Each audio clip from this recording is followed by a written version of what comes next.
to make some main points about the proposal to recognise Aboriginal and Torres Strait Islander peoples in the Constitution.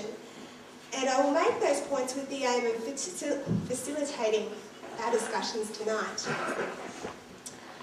So with that end in mind, I'm going to provide you with some background information on the Australian Constitution, the historical exclusion of Indigenous peoples from the Constitution, and what is called the You-Me Unity campaign for recognition.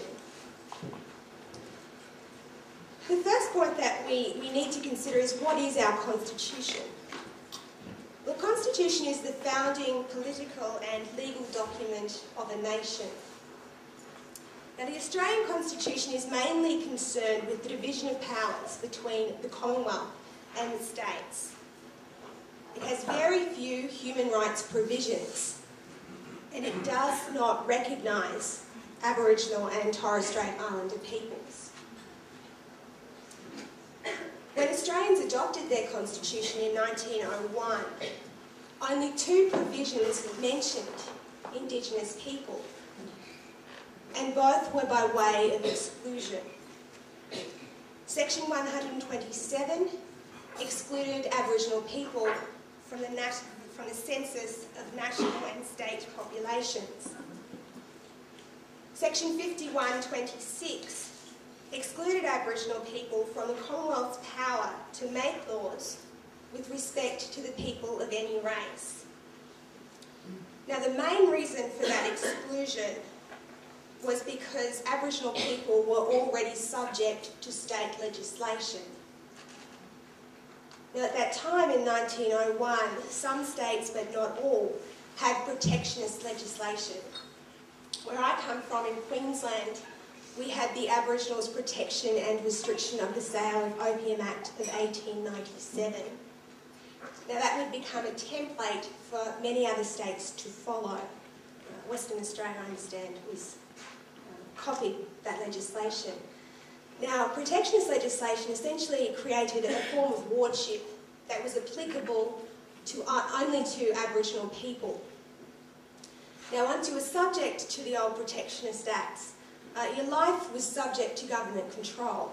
In Queensland, you were vulnerable to removal to a reserve, and the reserves were really run as prison camps.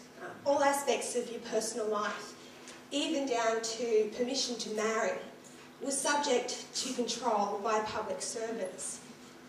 Now, I'll come back to protectionism later. But obviously, by excluding Aboriginal people from the Commonwealth power in Section 5126, the states were free to continue to make these racially discriminatory laws. A year after Federation, Aboriginal people were excluded from the federal franchise, and they would be denied the right to vote until the late 1960s. Now, over the years, there have been numerous calls for Aboriginal and Torres Strait Islander people to be recognised in our Constitution. For many, it's seen as an important step in the path to national reconciliation. Now, changing our Constitution is no easy feat. It requires the approval of not only a national majority of voters, but also a majority of voters in a majority of states. So it's not surprising, really, that only 8 out of the 44 referenda put to the Australian people have been approved.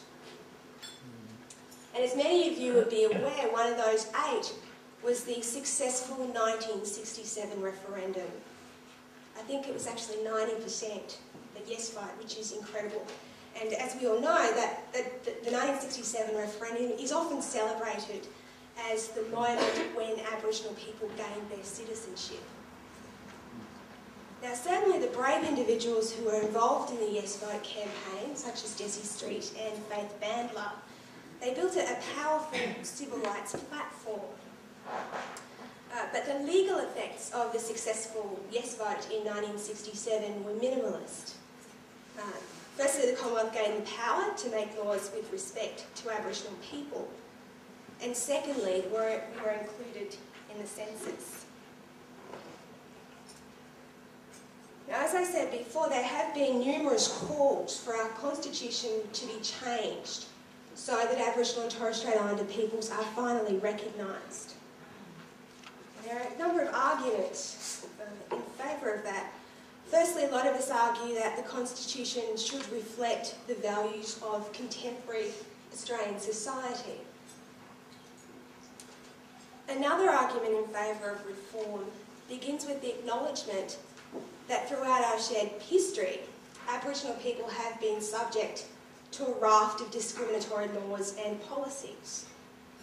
In light of this history, there should be a constitutional guarantee of racial equality.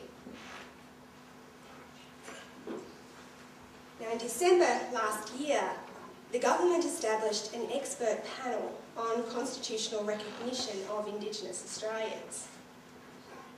The expert panel is responsible for conducting community consultations.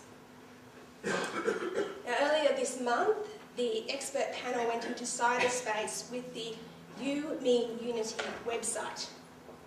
The website has a very useful discussion paper explaining options and processes for reform.